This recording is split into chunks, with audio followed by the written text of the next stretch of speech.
Okay, so share. Boom. All right, so here we are.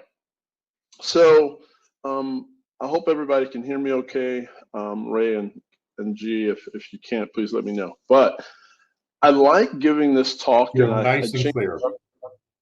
Yes, no, maybe so? All right. I like giving this talk.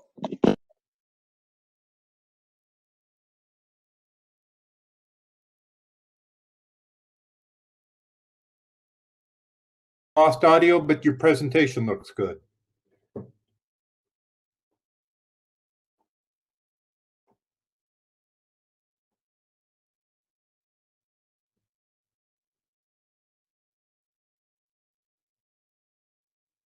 hear me now? Much better. Thank you. All right, so I like giving this presentation because I get asked the question, or I hear the statement all the time. You know, I want to be a CISO. How do I become a CISO? And you know, just the term becoming a CISO, I hear it so much from people who are entering the industry, who are early in the industry, or who are mid-career.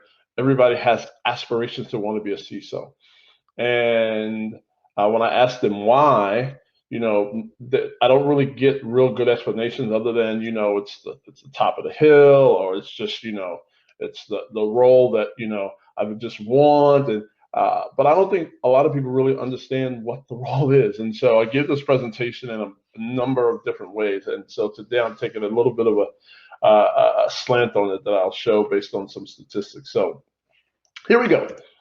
So why this topic? So if you think about where this role has come from, right? When the CISO role initially became a thing, right?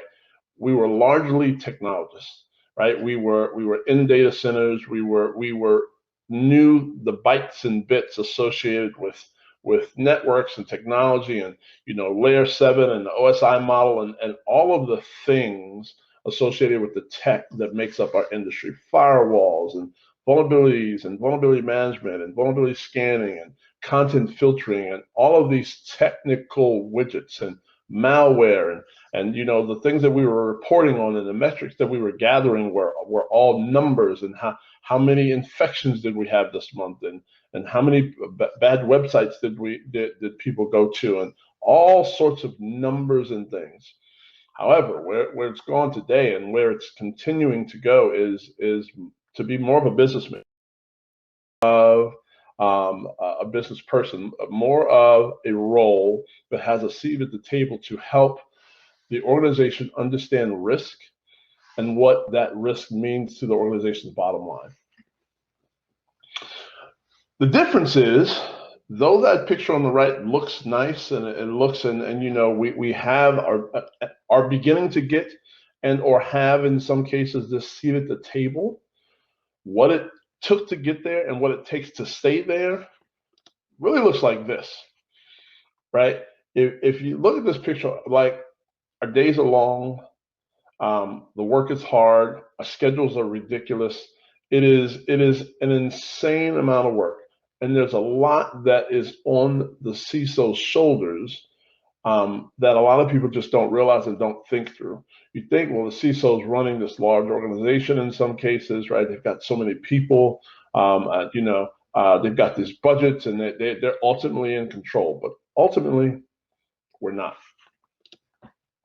So I like to put this up because this is a sort of the mind map that CISOs have to think through on a daily basis as part of their organization in their role. All of these different components, right? Based on your business, based on what your business does, based on how your business makes money, based on all these different components, you've got to think about it. You've got, right, application security. You've got identity and access management, business enablement. You've got to be a leader to your people. You've also got to demonstrate leadership to your peers and your senior leadership and executive leadership. You've got project management because you've got projects that the business is running, because let's be clear, they're not security projects. Every security project that you do is actually to support a business initiative, right, of mitigating risk. So you've got projects, you've got physical security, architecture, you've got your own budget management thing you've got to do. You've got the operations of security. there's so many different components, right? Legal and regulatory. Who knew that, right? Becoming a CISO, coming from the world of technology, that I was going to have to understand all of these laws and regulations. You know what? Isn't that what the attorneys are for? No, I have to know them. I have to understand them, right?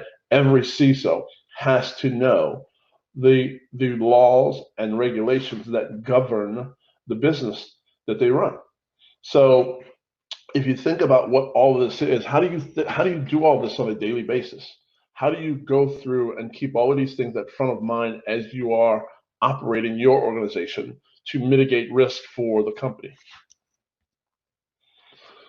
So I found this picture, and I thought it was actually quite funny, because when I look at my calendar every day, it's really a crapshoot of, you know, what do I do today?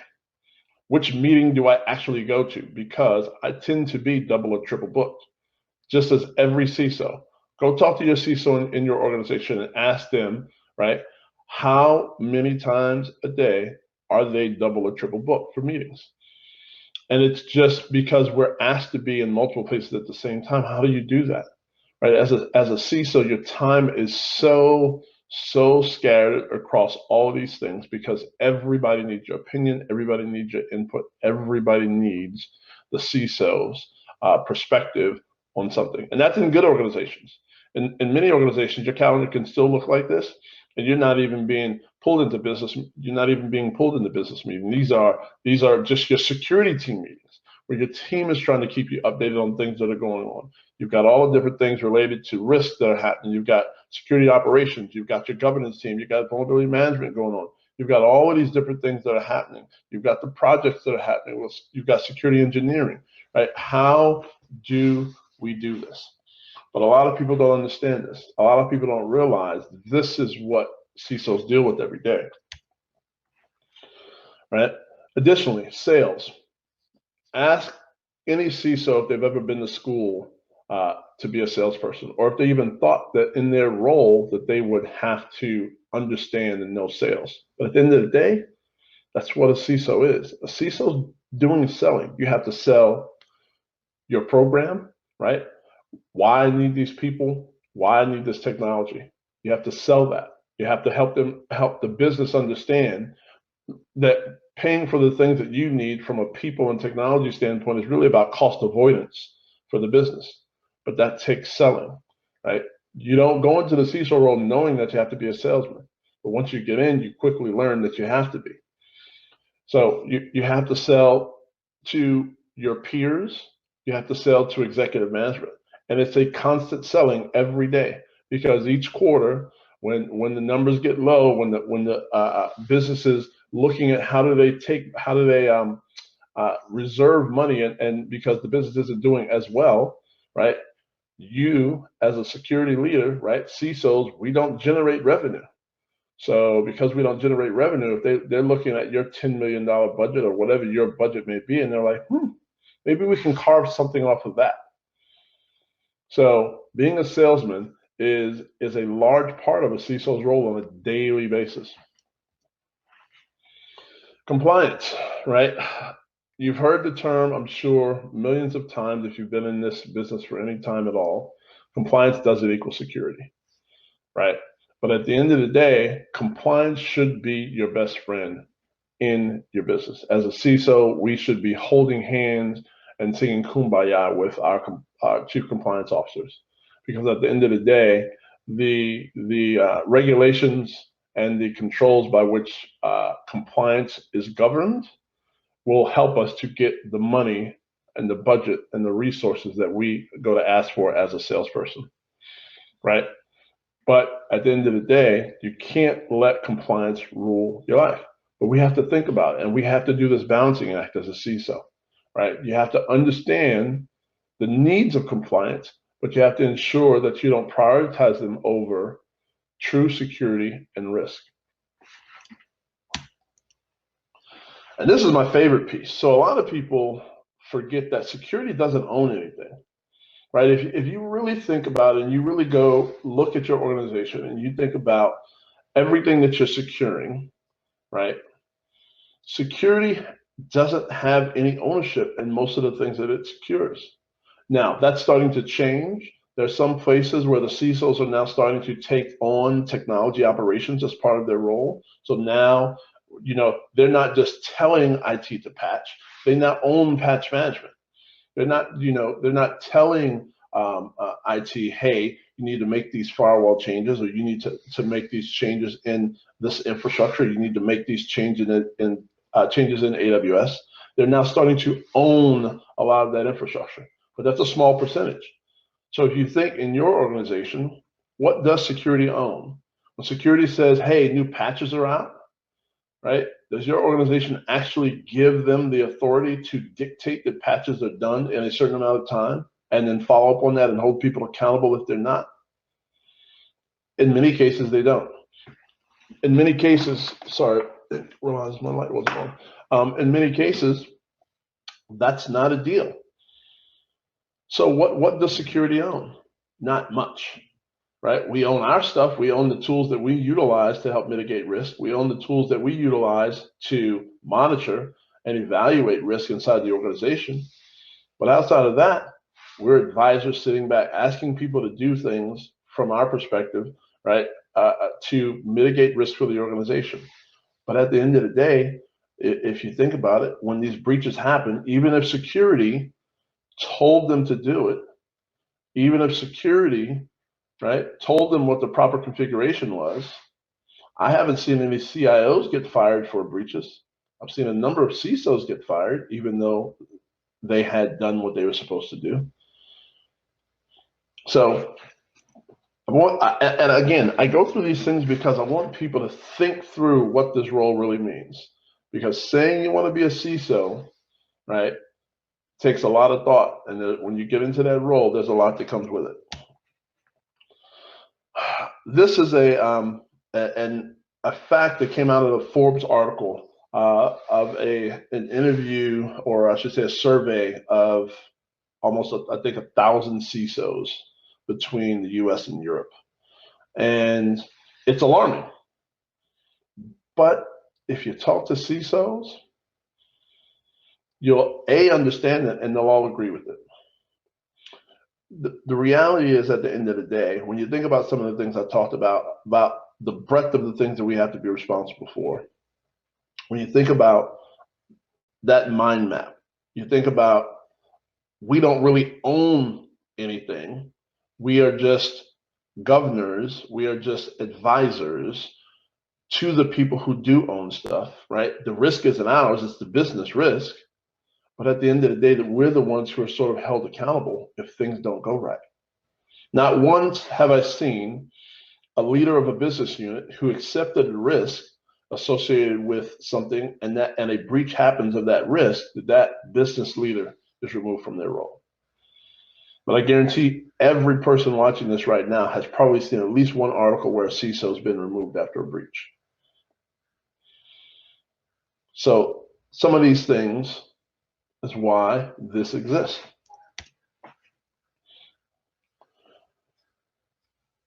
If you look at this slide and you think about it, right, it's an interesting fact because, I found this statistic very interesting, and I had some conversations with CISO friends of mine in Europe, and I talked to them about, just the difference in their vacation versus us in the US, because for a long time I largely thought, well, this must be a US based thing, right?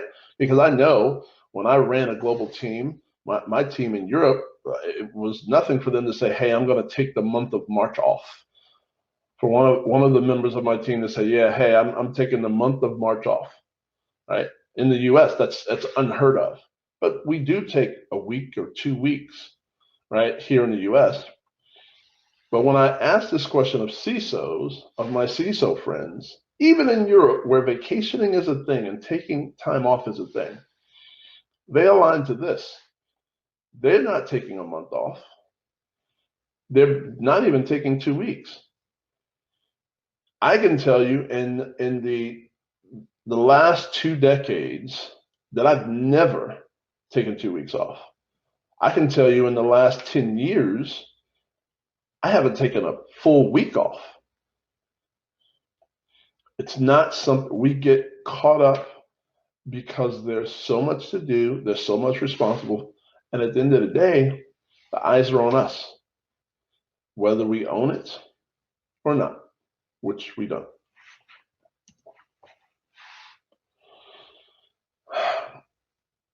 The work hours are long, right? I know a lot of times people, so a 40-hour work week, I don't think there are many of us who, in the field only work a 40-hour work week. And so, but a 100-hour work week is not abnormal for a CISO, right? It's not abnormal. 60 hours that's a good week for most CISOs. I'd love for someone to ask the panel, the CISO panel later, what their average work week is. Because even if we leave the office, right, most CISOs get most of their email work done at night. Because if you think back to that calendar that I showed you earlier, if we're in meetings all day, when can we actually read emails? Well, most of us typically read emails between 9 p.m. and midnight, right? Because you get home around 6, you got to spend some time with the family. I didn't put a slide in here about the divorce rate. The divorce rate amongst CISOs is high too, but you got to try and spend some time with family. And once you spend some time with family, back to work, because now you've got to go through and respond to all the emails that you got all day and try and prioritize those, right? It's not all glitz and glamour. And then this is the big piece, right? So I talked about this a little bit. Our role is risky. The role of the CISO is the role that first gets looked at, right? If you ask some people, they call the CISO Chief Scapegoat Officer. Because if you think to the breaches that have happened over the last 5 to 10 years, normally the person who gets hit first is the CISO. Whether they did the right things or not, it's still typically the CISO. Because at the end of the day, the CISO is accountable. If you look at this statistic, right, if you think about that, that's a third, basically a third of all CISOs think that if a breach occurs, they're done, which also tells why the CISO tenure is around 24 months. Because most people literally would rather leave on their own terms than outstay their welcome. And that's what we feel. We get into these roles understanding that the clock starts ticking, right? And that clock starts ticking down to either when you choose to leave on your own before a breach happens, or when a breach happens and they ask you to leave. So back to what I started at the beginning, right? So you want to be a CISO, and I hear this a lot. And again, people have all sorts of reasons, but largely people think, well, the CISO role is the top of the mountain. It's the top of the organization. It's the one with the most authority. It's the one that you make so much money as a CISO, right? You make good money, you do. But is it really the top of the mountain? Because ultimately, if you think about security, right now security, it typically reports into a CIO. And in some cases, they're now starting to report to CFOs. In large organizations, after a breach, they're now sometimes moving the CISO to report to the CEO. But for the most part, they report to the CIO. Sometimes they report to the general counsel or chief risk officer. But for the most part, they report to the CIO. So is the CISO the top of the security paradigm? Not really. Because there's starting to be people who transition out of the CISO role into a CIO role. So you have a CIO who's got some security experience and background and understands risk management and risk mitigation is at the top of the mountain, right? If you think about, and this is just in Tampa, I didn't even put the salary numbers together for outside of Tampa, because outside of Tampa it dwarfs this once you start getting into some other areas. But it's just important for people to think through whether they really want to be a CISO or not, and understand that the role is not all glitz and glamour. The role is not, this super fun role that you get to do all these fun things. The role's got a lot of risk, right? And so if you take nothing away from any of the stuff that I've talked about and any of the things I've said, understand that the CISO role, or Chief Information Scapegoat Officer role, is the most risky in the company, because you own nothing, but you're responsible to protect everything, even things you don't know that exist. IT stands up a new S3 buckets in AWS, and they don't tell you, even if you've got a process where when they do those things, security is supposed to be involved, it gets popped, they're still going to look at you. They're still going to, well, oh, you had a process. Well, why isn't there a way you could have automated that? And I'm telling you, these are real stories that I've heard from CISOs. They will look at you, right? Salaries are increasing. That's great, right? I remember when the median salary for a CISO was 150K, and we thought we had made our mint, because we were like, man, median salary had crossed 150K, right? So as salary goes up, though, so does the risk, because again, back to an earlier point I made, the CISO does not generate revenue, and the CISO owns nothing, but is responsible for everything.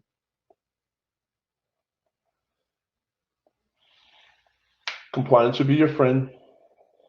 Don't look at compliance as a negative. Look at it as a way for you to help justify some of the resources that you need.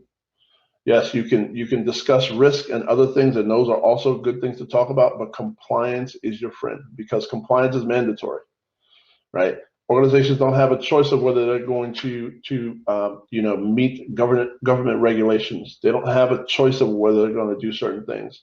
If you are a customer-facing organization, your customers are going to mandate that you must do certain things, right? Whether it's ISO certification, whatever that is, right? So utilize those things, right, to help you get your budget, and don't give compliance a stiff arm. Understand that being technical is not what's going to get you into a CISO role. If after all this you're still interested, and I don't say any of this in this presentation to deter people from becoming a CISO. Everything I put in this presentation is to make sure people who want the CISO role go into it with their eyes wide open. There are tons of CISOs today that I will tell you who have been in the CISO role for 10 years or more and are actively trying to get out of it. And they're moving more into consulting, and they're moving into many other roles outside of the CISO because they get burnt out. It's just a fact. But understanding that your path to CISO doesn't necessarily mean you have to be a technical expert anymore. Today, the CISOs are about business risk. They are more business executives than ever, right? So understanding your business will get you understanding your business and how it makes money, and what technology risk bring to impact an organization making money will get you there faster than being a technical expert on in security. And lastly, there's no straight path, right? There's no, if you want to know how did you become a CISO, my story is going to be different from, my buddy Hussein was on here earlier, that like John Graham, who's going to do his presentation sometime today. Every one of us who's gotten to the CISO seat have gotten through it via different paths. There's no straight path. There's no one path, right? But just understand whatever path you choose, when you get to the end, go in with your eyes wide open. Recognize that the glitz and glam that you think you've seen from the CISO, from whatever CISO you know, it's not all glitz and glam. That's all I've got. You can reach out to me with any questions, thoughts about this presentation. I'm open. As I said, I love to run my mouth. I speak a lot about different topics. You know, I'm a diversity champion, so I have a not-for-profit geared at increasing women and minorities and LGBTQ plus in the field of cybersecurity. So my goal really is to just help people and have people come into their career with their eyes wide open, knowing exactly what they want and to follow their passion. Because if you follow anything for the glitz and the glamour or the money, you're going to be disappointed at the end. So thank you very much.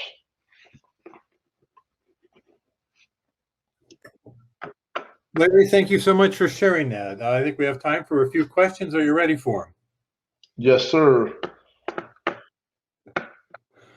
You mentioned skills for a CISO. What are the top skills to become a CISO? And you stress that some of these questions are going to overlap, so we'll ask them in different ways to get better answers. But what are the top skills for becoming a CISO? And it depends whether you come from a technical or a non-technical background. Yeah, so the top skills for becoming a CISO has zero to do with your technical understanding, right? It has to do with you being a communicator, right? And being a leader. So if you've got an ability to communicate with your peers, with executive management, and with your staff, if you've got an ability to lead, right? So to be able to lead change, if you understand risk, right? Because everything now is about risk, and you understand your business. You have to be a CISO of an organization. The best way for you to get into a role of being a CISO of an organization is to know their business inside and out.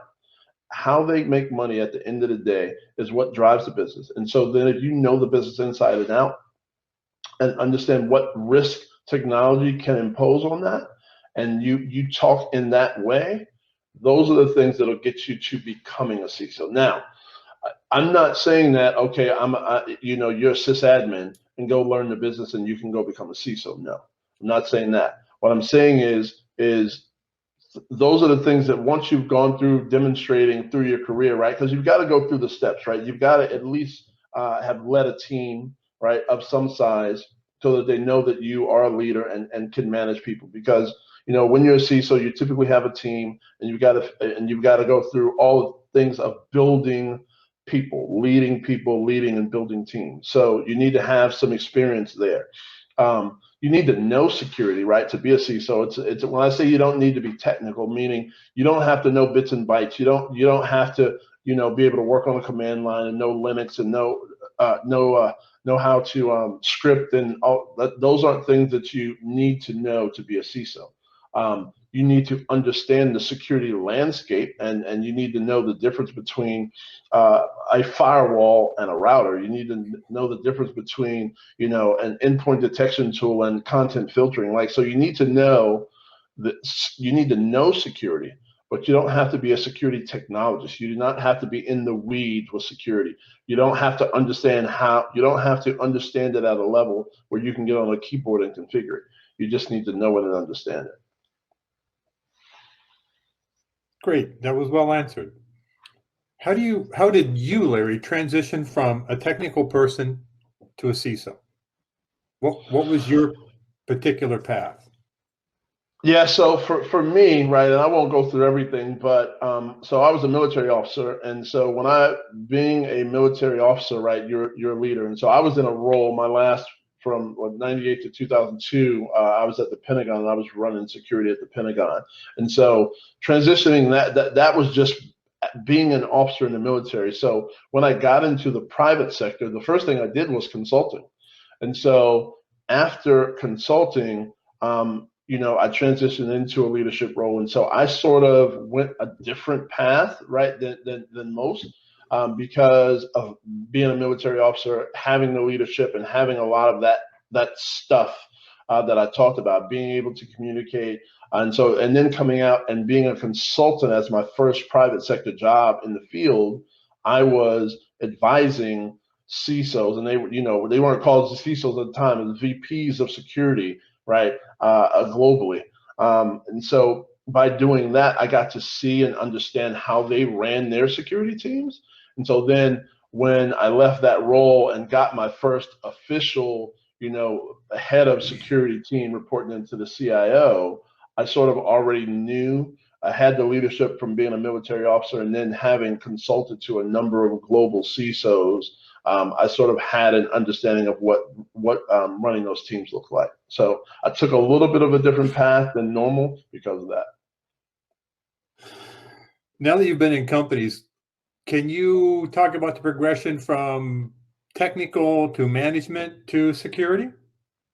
Yeah, so it's been an interesting path, right? So when CISOs were technical in the early and mid 2000s, we were technical because we were dealing with technology, firewalls, and right, and the things that we were doing, and we also didn't have a seat at the table in the boardroom.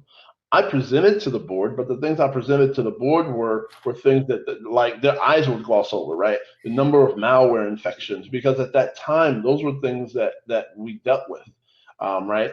And so those were numbers that we gathered. We didn't, as CISOs, we didn't really know any better because we weren't being asked more. It probably after 2010 is when things began to change. That's when the board, that's when executives wanted to know more because security was becoming more pervasive.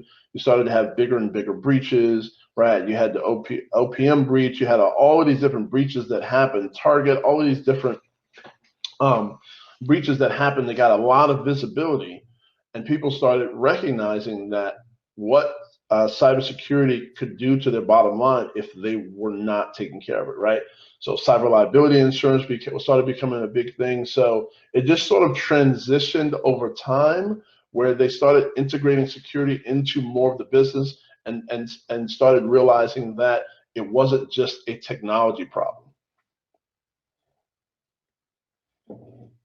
Now that you've been a CISO, would you change? I mean, it's obvious you have a great deal of passion for your work. You love it. It flows in your blood, but would you change your decision? I wouldn't change my decision, right? So first off, for me personally, right, I don't believe in regrets, right? Just from a personal standpoint, I don't think there's any such thing as regrets. And so everything in my life, right, professional or personal, I look at as a lesson. I look at it as something to learn from. So my time as a CISO, because I'm a CTO now, and so my time as a CISO, I loved it. It was wonderful. I built great relationships with hundreds, if not thousands, of CISOs across the globe that I know and love and have fun with and travel with and all sorts of things. And so I wouldn't change any of it. If I had it to do it all over again, I wouldn't change anything. I'd probably be smarter early on and be more confident in myself a little bit as it relates to some things like salary and other things of that nature. But that's a whole nother conversation. But I wouldn't change it because it's about the journey, right? Life is about the journey. And so going through the things that I went through as a CISO shaped me, right, to be better for where I'm at today. And so I appreciated it. Would I go back to a CISO role now? I would be hard pressed to go back to a CISO role now, honestly. After doing it for so long, and there are many CISOs who will echo, that once they got into a different role, like for them to go back to a CISO role, that they'd like, So I can't say I'd run back to one today, right, with my hand in the air, like, yes, oh my God. If one came that was just so compelling I couldn't pass it up, I'd definitely think about it. But I wouldn't go search. I would not be seeking out a CISO role to go back to today if it were my choice. You touched on a few of the benefits. Can you talk about some more of the benefits and rewards of what you experienced while you were a CISO? Yeah, so here's the reality. So being a CISO, there's a community. It's almost like a fraternity. right? Or sorority, however you want to coin it, right? You become part of a group of people that are all fighting the same battle, right? Because every CISO is dealing with the exact same things, just in a different business. And so we share a lot, we communicate a lot. I'm in multiple text and WhatsApp and Signal groups and LinkedIn groups with other CISOs and Slack groups where we communicate and we share, and right, whether it's board presentations, techniques, topics. One of my Signal groups where one of our buddies shared his tabletop exercise that he did with the executive team, right? All of these different things we share because we're all fighting the same battle. And so that camaraderie, for me, I think of it, I like the military, right? As a member of the military, right?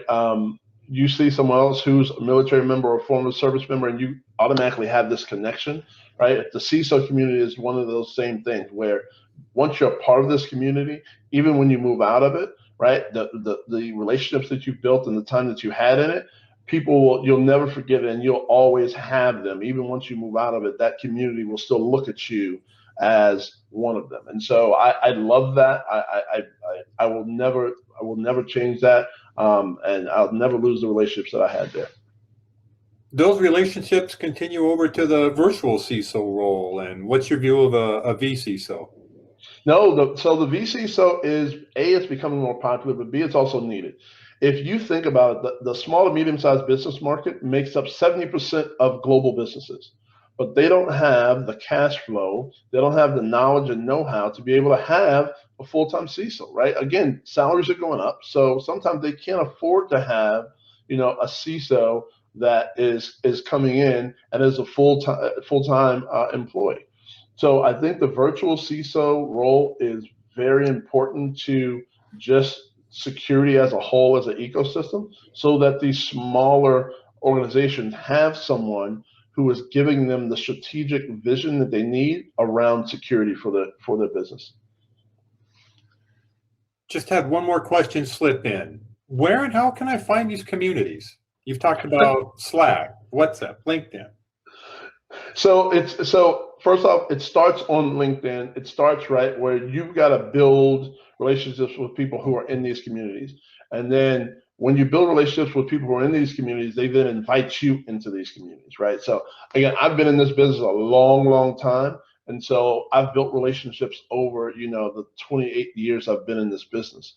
And so with that, and I've traveled a lot, right? And so I've lived in a number of places, and I've traveled a lot for the CISO because, most people move for CISO roles, right? CISO is one of those roles where you're not going to always be able to work remote, and right?